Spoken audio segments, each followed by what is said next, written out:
Democratic Congressman and civil rights icon John Lewis says he's boycotting Donald Trump's inauguration on Friday.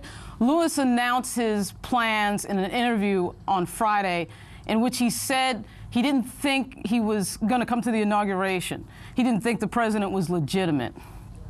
The Russians participated in helping this man get elected, and they helped destroy the candidacy of Hillary Clinton. I don't plan to attend the inauguration. It will be the first one that I miss since I've been in the Congress. You cannot be at home with something that you feel that is wrong.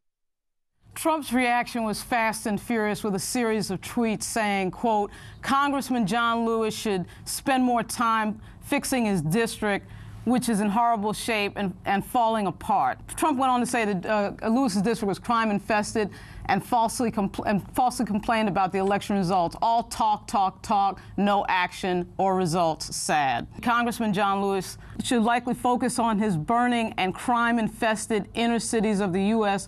I can use all the help I can get. Incoming White House Chief of Staff Ryan Priebus criticized Lewis's boycott.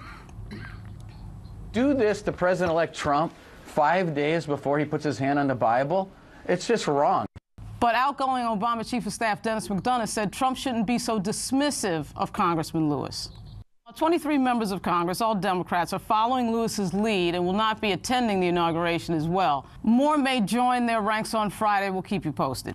Let's bring our panel in. Davon Love, Director of Research and Public Policy, leaders of the Beautiful Struggle, and my friend, Republican Eugene Craig, CEO of the Craig Organization.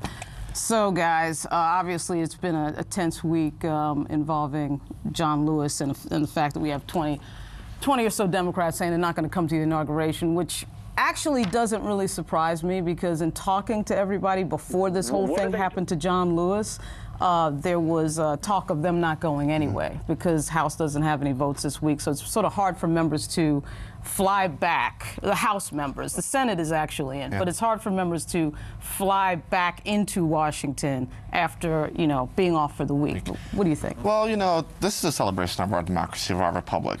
You know, it's about the continuity of government. There is no time where our country is more at risk than during the transition of power. And, you know, I think for the outcry that was suffered when, you know, folk on my side tried to delegitimize President Obama, you know, we don't want to give up the moral high ground, and I think that's what Democrats are doing here by boycotting President Trump's inauguration rather than taking the high road and celebrating our democracy and our republic.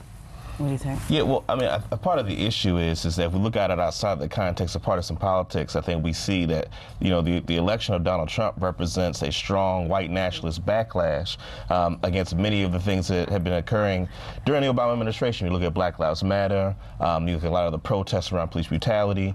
There's a rise in intentional conversations around issues of racial injustice, and so I think a part of what we're seeing is a reaction to the response, the white nationalist response that Donald Trump represents. And I mean, this began really early on in the first Obama administration.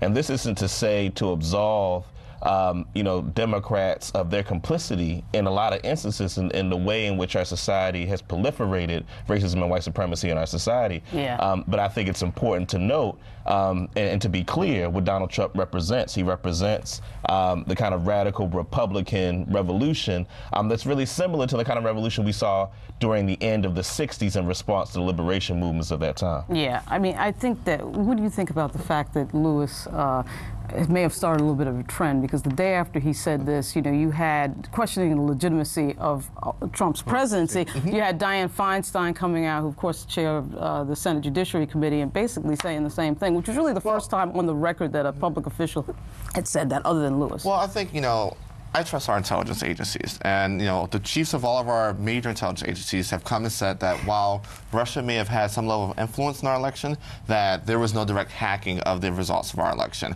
Now, you know, the Senate, my understanding, the Senate Intelligence, you know, the Intelligence and Defense Committees are both going to investigate, you know, Russia's actual involvement. But one more time, this is about our republic. This is about our democracy.